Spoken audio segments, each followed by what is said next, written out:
Cada dijous al matí l'Escola Alcalderí de Caldes de Montbui celebra el Dia de la Fruita.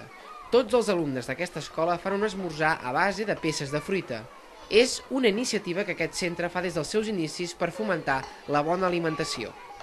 És un dia que es troben tots els nens, des dels més grans fins als més petits, i el que molts dies comentem és que els primers dies, el curs passat, a l'octubre, hi havia molts nens que no havien menjat mai fruita, i ara quasi bé tots, poca o molta, en mengen, i bé, és gratificant per part nostra. Els pares i les mares dels alumnes es reuneixen a primera hora del matí per pelar la fruita. Després, cap a quarts d'11, toca menjar-se-la. T'agrada la fruita? Sí, I menges molta fruita? A casa o al col·le? On menges la fruita? a casa, al cole. I a tu t'agrada la fruita? Tu què esmorzes pel matí? Abans de venir al col·le. Què veus, llet o menges fruita? Llet, I al col·le menges la fruita, no? Ai, i tu què has menjat avui? A veure, quina fruita has menjat? Has menjat poma, has menjat taronja, què has menjat? I quina és la fruita que més t'agrada? la poma. No t'agrada la taronja? Sí.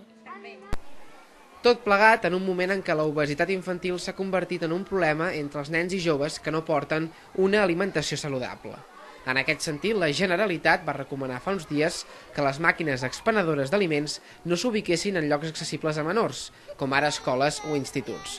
El motiu? Els aliments que s'ofereixen porten massa contingut calòric i fa que es redueixin les ingestes principals. Es calcula que actualment el sobrepès i l'obesitat infantil afecta un de cada 3 infants en els països industrialitzats, inclòs Catalunya.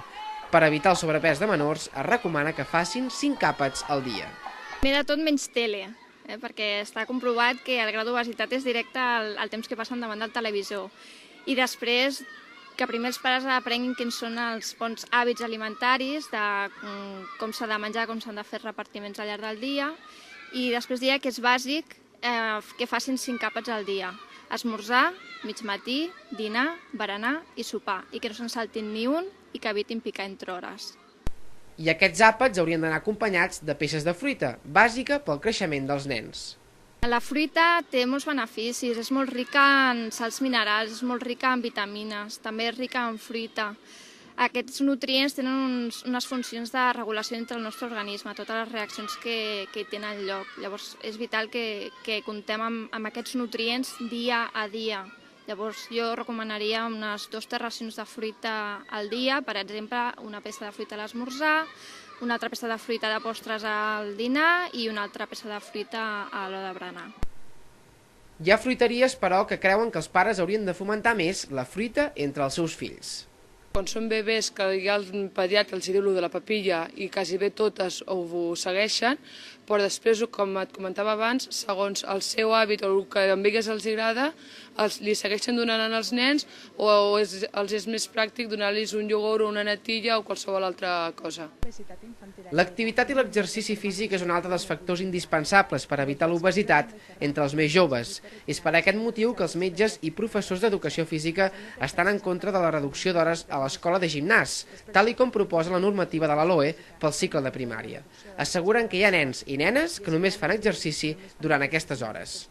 Tenint en compte que qualsevol persona que conegui una miqueteta el tema de l'educació física sap que s'hauria de treballar per a tenir una incidència sobre una millora física en el cos dels propis nens i en el seu desenvolupament entre els nens i nenes. Necessitaria almenys 3 sessions i l'ideal serien 1 hora diària. Si deixen de fer la classe d'educació física, segurament no faran exercici físic en cap altre moment de la seva vida. L'exercici físic és imprescindible, el que he dit al principi, amb menys hores davant de la televisió i de les consoles i més temps al parc. Davant de tot aquest panorama, ja hi ha algun municipi de Catalunya on han començat a fer programes específics per lluitar contra l'obesitat infantil. És el cas de Lleida, on metges de centres d'atenció primària i llicenciats d'educació física fan 3 sessions a la setmana d'esport amb nens amb problemes de sobrepès. I, paral·lelament, els pares reben assessorament dietètic i alimentari per cuidar la dieta dels seus fills. Fem assessorament als pares i amb un dietista que de l'escola d'hostaleria, un treballador de l'escola d'hostaleria, també els ensenyem algunes tècniques culinàries que eviten posar greixos, etc. als menjars. El que es tracta simplement és intentar que tinguin moltes ganes de fer esport i que això ho tinguin com un hàbit. Aquí a la comarca es fa un programa similar a Mollet del Vallès, però és només per persones adultes amb problemes d'obesitat. Tot i així, no descarten per més endavant fer-ho també amb nens.